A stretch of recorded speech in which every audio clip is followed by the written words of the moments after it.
बोलो जयकारा बोल मेरे श्री गुरु महाराज की जय।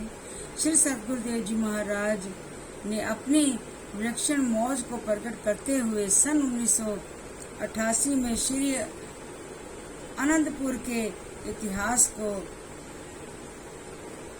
चित्रित करवाने का विचार किया, ताकि आने वाली पीढ़ियों को यह ज्ञात हो सके कि महापुरुषों के अर्थक प्रयासों से किस प्रकार घने जंगलों की भूमि, जहाँ दिन भर शेर चीते घूमा करते थे, भक्ति ने महान परमार्थिक केंद्र में परिवर्तित हुए। यह तपोभूमि जो कभी पुरातन ऋषि मुनियों का साधना स्थल हुआ करती थी, समय पाकर इसने घने जंगल का रूप धारण कर लिया। महापुरुषों की दया दृष्टि इस भूमि पर पड़ी और उन्होंने अपने भक्तों को इसी भूमि को खरीद करने की आज्ञा फरमाई। उस समय यह ऐसा बियाबान जंगल था जहाँ पानी की एक बूंद नहीं थी।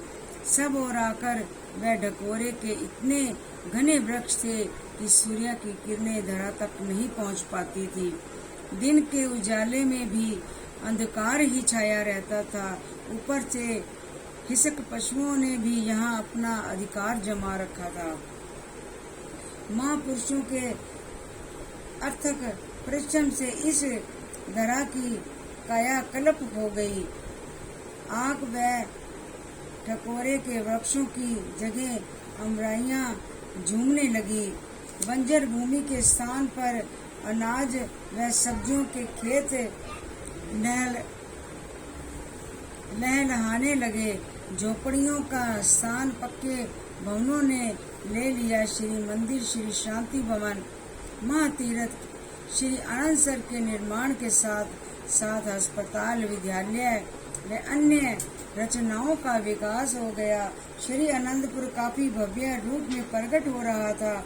श्री प्रभु जी ने कलाकारों को श्री आनंदपुर के इस पुरातन इतिहास से अवगत करवाया और घने जंगलों से लेकर ज्योतिर्मय उपासना स्थलों के निर्माण एवं विकास कार्य को चित्रों के माध्यम से चित्रित करने का आदेश दिया।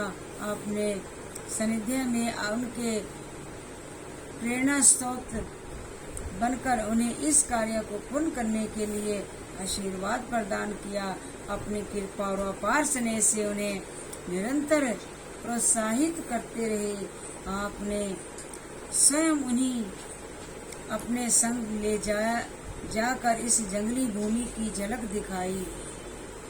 सकरी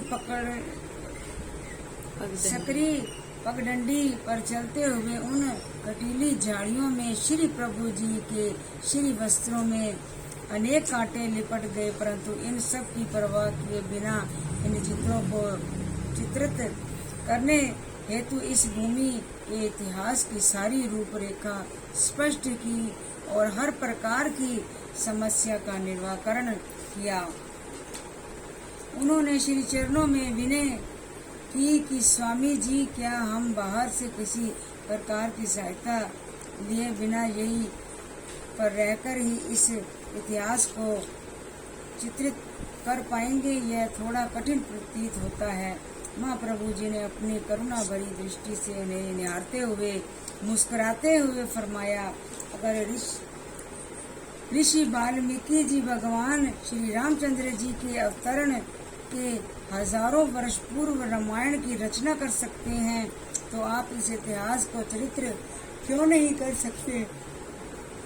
इस पावन धरती के कण कण से प्रेम करो। इस धरती का प्रत्येक कण स्वयं रचना बनकर प्रकट होगा। अपने सद्गुरु पर विश्वास रखकर सेवा कार्य में संलग्न हो जाओ। हमारा यह आशीर्वाद है कि कुदरत की प्रत्येक वस्तु आपके पास स्वयं चलकर आएगी। महापुरुषों के वचन अटल होते हैं और प्रत्येक चित्र के चित्रण समय कुछ ऐसा ही घटित भी हुआ। प्रथम चित्र में उन्हें घने जंगलों में नाग देवता का चित्र बनाना था। तो सचमुच ही नाग देवता कला विभाग के नीचे खुले प्रांगण में आकर कुंडली मारकर बैठ गया। इसी प्रकार जब गौशाला का चित्र बनाना था तो कुदरत की प्रेरणा से एक गौ माता स्वयं खूंटे से मुक्त कर किला विभाग के समीप आकर संभालने लगी। चित्रों में जिस प्रकार की ऋतु का चित्रण करना होता, आकाश में उसी प्रकार के मौसम की झलक दृष्टिगोचर होने लगती। वर्षा ऋतु का दृश्य बनाना होता तो भले ही तब कितनी चिलचिलाती धूप खिली हुई होती, फिर भी उसी समय ही आकाश में काली घटाएं छा जाती, बादल उमड़ उमड़ कर आने लगते और मीठी फुहारों से आंगन गिले हो जाते। इन सब घटनाओं के पीछे महापुरुषों की अपनी अहेतु कृपा नहीं तो और क्या है। महापुरुषों की इस अनोखी लीला को देखकर वे स्वयं सतबंध रह जाते। कलाकारों द्वारा तैयार किए गए प्रत्येक चित्र की रूपरेखा को देखकर आप स्वयं उसमें संशोधन करते, जिससे चित्र में अद्भुत निखार आ जाता था। इससे यही स्पष्ट होता है कि किस प्रकार आपने स्वयं अथक परिश्रम करके इस महान कार्य के लिए अपना बहुमूल्य समय प्रदान किया, जिसके फल स्वरूप श्री अनंतपुर के इतिहास को विभिन्न चित्रों में चरित्र किया गया, जो अपने आप में मुंह बोलती तस्वीरें हैं।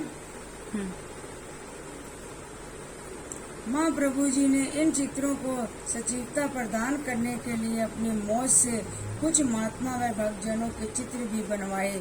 एक बार आपने कला विभाग में कृपा की महात्मा परमानंद जी वहाँ पहले से ही मौजूद थे और मगन होकर चित्रों को निहार रहे थे। कलाकार उस समय श्री दर्शनों का दृश्य चित्र कर रहे थे। इस हेतु उन्होंने महाप्रभु जी के विराजमान होने के लिए एक श्री पलंग बनाया और सामने प्रतीक्षा करते हुए कुछ प्रेमीजनों के चित्र बनाए। अकस्मातु ही आपकी मौज उठी। उस पेंटिंग में श्री पलंग के पास चवर झुलाते हुए महात्मा जी का चित्र बनाया जाए। वास्तविक क्या था, आपने फरमाया कि हम यहाँ विराजमान होते हैं और केवल 5 मिनट में महात्मा जी का चेहरा बनाकर दिखाओ। कलाकारों ने मन ही मन श्री चरणों में कोटि वंदना कर ब्रश उठाया और महाप्रभु जी की अपार कृपा से 5 मिनट से पहले ही महात्मा जी का हुबहू चेहरा बनाकर तैयार हो गया। अपने शुभाशीष से निहाल कर अपने वहां से प्रस्थान किया। श्री सद्गुरु दाता दयाल जी ने उन प्रिंटिंग का साइज भी स्वयं निर्धारित किया। प्रत्येक प्रिंटिंग को समय अनुसार क्रम से टाइटल देकर सुजसित करवाया और उसी संदर्भ में श्री नीचे दोहे भी लिखवाए, ताकि आने वाले समय में जो भी इन चित्रों का अवलोकन करे वह सहज में ही यह जान सके कि यह रचना कब और कैसे हुई। कला के क्षेत्र को उत्तरोत्तर उन्नति प्रदान करते हुए महाप्रभु जी ने सन 1999 में श्री त्याग धाम के इतिहास को भी चरित्र करने की श्री मौज प्रकट की। पुण्य अन्य सब आश्रमों व चक्कों पर भक्ति व नाम के दोहे लिखवाए। इस अनुपम और युगों तक कायम रहने वाली दुर्लभ सेवा का अवसर प्राप्त कर कलाकार अपने भाग्यों की सराहना करते हुए न आगाते थे।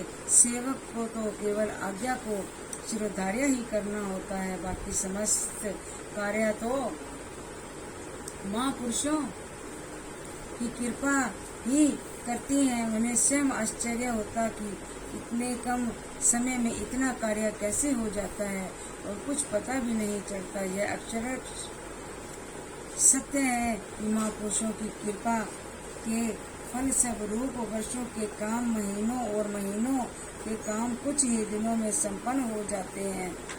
सर्वकला समर्थ महाप्रभु जी करके अथक प्रयास करवाया चरित्र चित्रों में श्री आनंदपुर का इतिहास, श्री परमहंसों की दिव्य मनोहर प्रतिमाएं साकार कर विराजित भव्य मंदिरों में कीना महाउपकार, भक्ति भाव से पूर्ण दोहे हैं जगह जगह लिखवाए, महिमा उपमा अनंत प्रभु की मुख से वर्णि न जाए। महापुरुषों की कृपा का कोई और छोर नहीं होता, उनकी दया दृष्टि से मरुभूमि में मधुर जल के चश्मे बहने लगते हैं, बंजर प्रदेश लहलहाने लगते हैं, माया की चकाचौंध में भ्रमित जीव भक्ति पथ की ओर अग्रसर होने लगते हैं। गम व दुख से भरे जीवन में सुख की प्रभात हो जाती है। संत सहजोबाई जी भी अपनी वाणी में फरमाती हैं, साध वृक्ष बानी कली चर्चा फूले फूल, सहजो संगत बाग में नाना फल रहे झूल।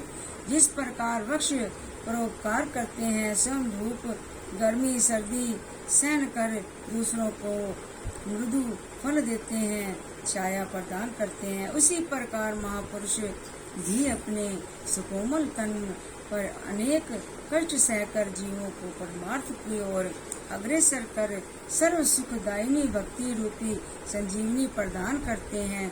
सत्पुरुषों की वाणी है वचन कालियों के समान होते हैं, जिनकी जितनी महिमा गाई जाए उतनी सुगंध चाहों ओर फैलती है। सत्पुरुषों की संगति वह बगिया है जहाँ सद्गुणों के पुष्प खिलते हैं, जो जीव उनके संपर्क में आते हैं वह भी गुणगाही बन भक्ति की संपदा से मालामाल हो जाते हैं। बोलो जयकारा बोल मेरे श्री गुरु महा